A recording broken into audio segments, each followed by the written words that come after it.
Good morning, dear students of class 8. And last video we have started the chapter Civics part 1, the Indian Constitution, and we taught about few points. Okay, and now today I'm going to discuss from the next part is the India and its diverse population. So in last video we have taught that forming the government. So how government has formed and about this actually we came to know, and today's our point is India and its diverse population.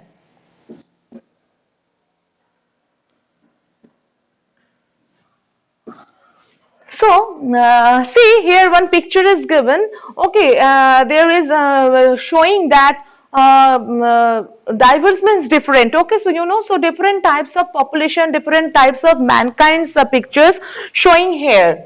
So in India, many diverse groups of people live. We know that in India is a democratic country, and it is have the diversity. So the India have many diverse groups of people live. That means various kinds of people live in India. So the rules are generally made by consensus. Our leaders who drafted the constitution included the positive aspects of many constitutions around the world. Okay, now what is the meaning of consensus? Consensus meaning is an idea. So the rulers are generally made by, that means whatever we are doing, we make some planning, some idea we have. So the rules are generally made by some ideas. Our leaders who drafted, that means who written the constitution, included the positive aspects many constitutions around the world. Now our constitution prohibits discrimination. Okay, prohibits means is banned. B-A-N-N-E-D. It's banned. Okay, restricted you can say, stopped. So our constitution prohibits discrimination on the ground of caste, creed, gender, class, race, etc. So constitution actually banned the discrimination. Constitution is totally against the differentiation between the common people, and the what ground of caste, then creed. What is the meaning of creed? A creed meaning is a system of religious belief or faith. You can say the creed meaning is faith. So on the ground of caste, faith, gender, class, race, etc. So constitution had stopped or banned the discrimination on the grounds of this. Okay.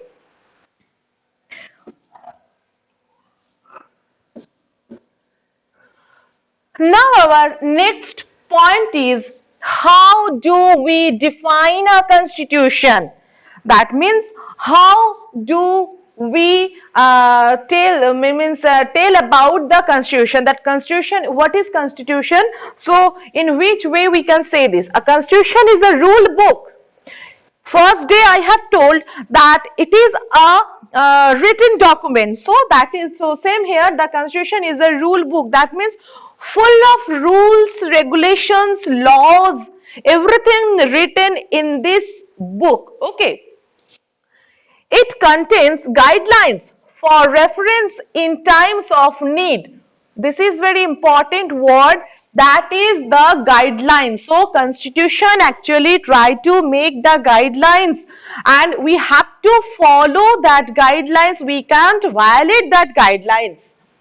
It is included in the school syllabus so that from a young age we are aware of all rules, our rights, duties and responsibilities. So it is included in our school syllabus also. In our school syllabus also, the constitutions, laws, rules and regulations, everything has written, and we also give the learning to our students and everybody that what should be what should do, what shouldn't to do. Okay, so that means that it is included in the school syllabus, so that from a young age, so from young age, you and we all came to know and we are aware of all these rules, our rights, what is our duties, what is our responsibilities. About all this we came to know from the constitution.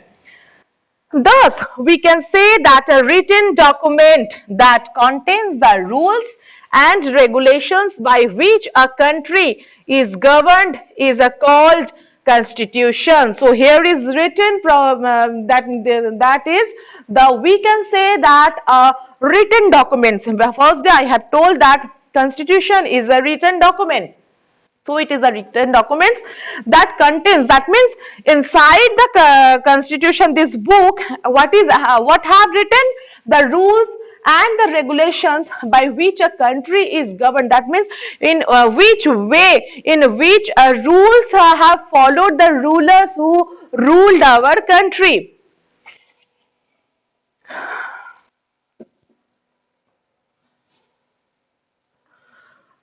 Now, our next point is, why do we need a constitution? So, why do we need a constitution? This is a big question, but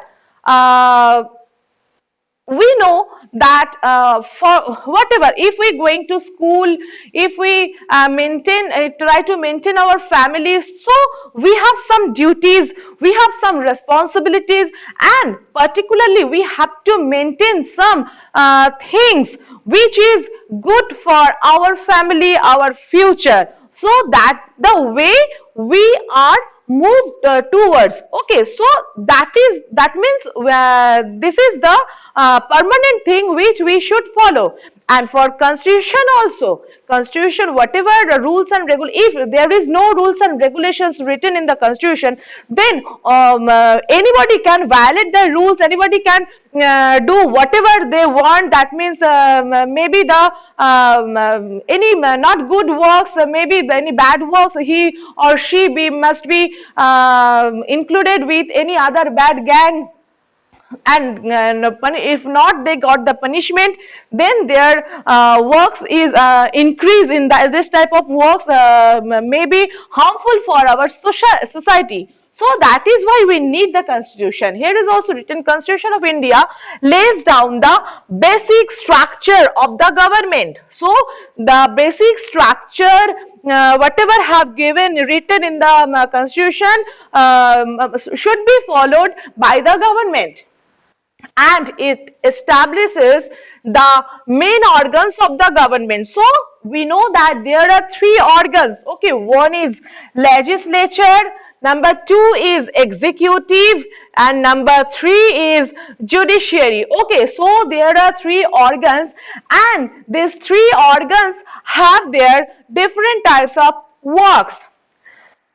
What is the work of legislature or legislative assembly? Okay, so legislature is first is its main work is making the law. Okay, whatever law is needed, that is made by the legislative assembly. And second is executive. After that made the law, it should be implementation, that we have to follow that rules. So executive department actually execute the laws. And lastly, the judiciary is the part of court, punishment, whatever. Okay, so these are the three works of these three organs.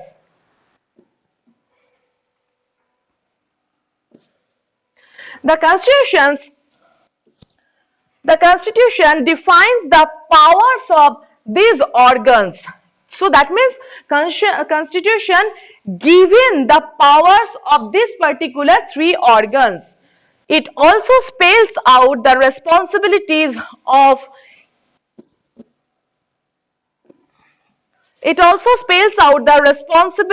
of each of these organs. That means these three organs have some responsibilities also.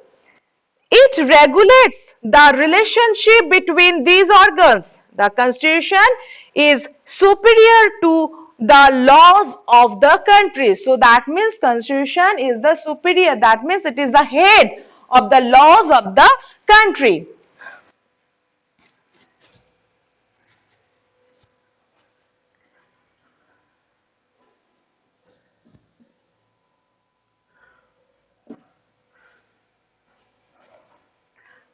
Now our next part is the constitution also lays down the national objectives of India like democracy, socialism, secularism and national integration. So constitution also lays down, that means constitution have, okay, constitution also have the national objects, few natural objects have, and what are the natural objects? These are the democracy, socialism, secularism and national integration.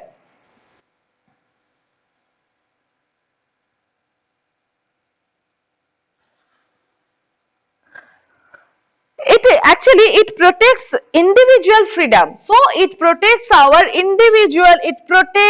individual freedom and limits the power of the government by establishing a system of check and balance. So for government also, maybe constitution have given the power to the constitution have given the power to the government to rule the country, but still government has also some limits of the power. That means where he can use his power, where he can't misuse his power. So particularly that limits also have been given, has been given.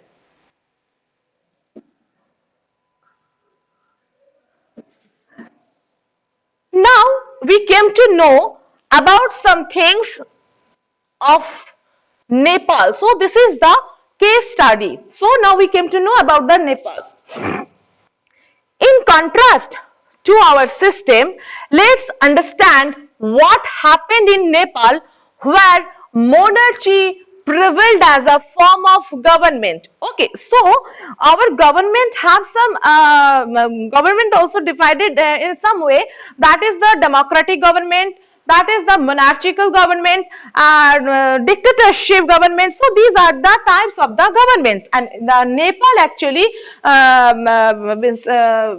Nepal actually it was have the monarchical government. Okay, so it followed the what is the monarchical government? Actually monarchical government means the where the country ruled by any king and queen. Okay, that is the monarchy, not actually by vote. Suppose we have given the vote, and as per that we select our government. No, in Nepal that not actually they not followed this type of rules. They actually followed monarchical rules, and it was maintained by the kings and queens. Kings or the queens ruled their country. Under monarchy, all the powers are vested with the king. So this caused a widespread disorder and discontentment. We know that disorder means what is not going in the following order, that is the disorder. Okay, and widespread means the speak specifically or any problem. Okay, disorder means problem and widespread means specifically. So this caused a widespread disorder, and when that means it was a problem and discontentment which led to a change, and discontentment means lack of satisfaction. So that means for this type of government created some problems, and they were, as well as they were not satisfied with that type of government, which led to a change. So they tried to change their monarchy system. Okay. However, the king continued to be the head of the state, and an elected prime minister ran the country. This system lasted for 12 years. So they have faced these all the problems, and they were under the monarchical government under 12 years. But then in 2002, King Gyanendra, uh, setting political instability, sacked the elected government. So, in the year 2002, King Gyanendra was sacked by the elected government. Okay. He slowly began to take back control. So, see, he tried to take back control in his country, in his capital. But in 2006, there was massive unrest in Nepal. That means there was huge problem was arised in Nepal, and people took a stress to demand a democratic form of government. So in 2002, actually peoples, they were they were on massive unrest. That means they were totally violent, and they actually demanded the democratic form of the government. They wanted a new constitution. So if they are asked for the democratic government, so then they have to be new constitution, because old constitution actually it was given the laws and rules and regulations for the king. But if they asked for the democratic form of government, so they wanted a new constitution also. They believed that a constitution should be a reflection of the ideals of the people of Nepal. Finally, 2008, Nepal was declared a federal democratic republic. So, when it was declared the federal democratic republic, it was finally it was declared 2008 that Nepal was a federal democratic republic with the president as head of the state. Now, what is the meaning of federal? Federal means having or relating to a system of government in which several states form a unity but remain dependent in internal affairs. So that is the federal democratic, and this federal words meaning you also get it in your last book page, last page. Okay, chapters last page you will get it. So they asked, they got the federal, that means democratic country. Actually, they got the that in Nepal was declared in a democratic country.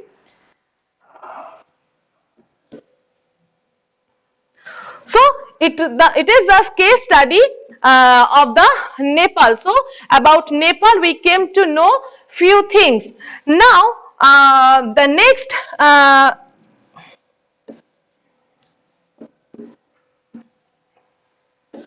Now the above example, that means example means how Nepal came to a democratic country. That above example clearly points out the importance of constitution in a democracy. So we all know that constitution has some importance, and for democratic country it is more important.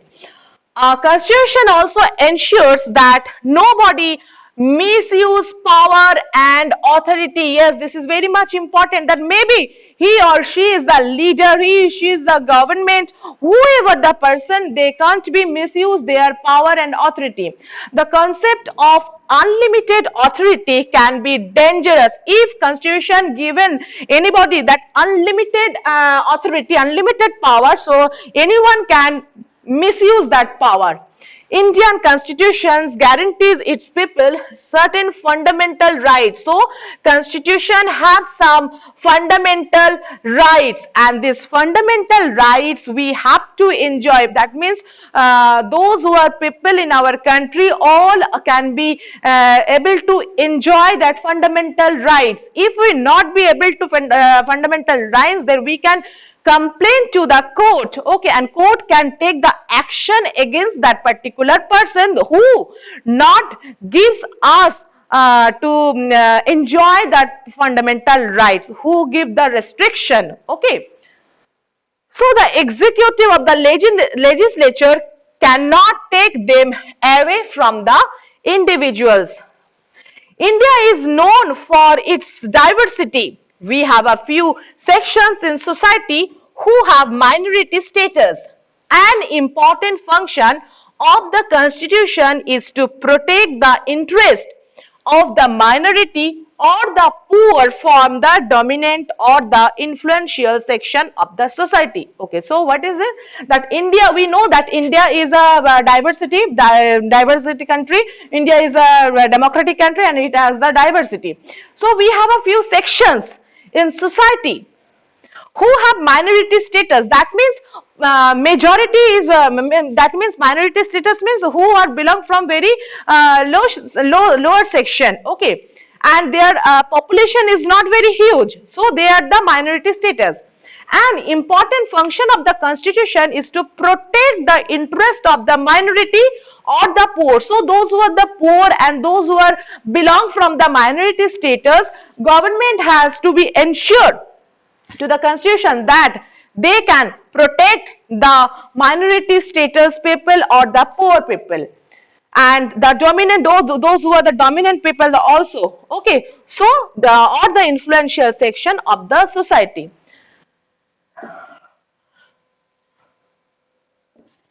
Now our next point is drafting of the Indian constitution, and students, this point, from this point I will start to discuss in our next video. Okay, so till, thank you, be safe, thank you.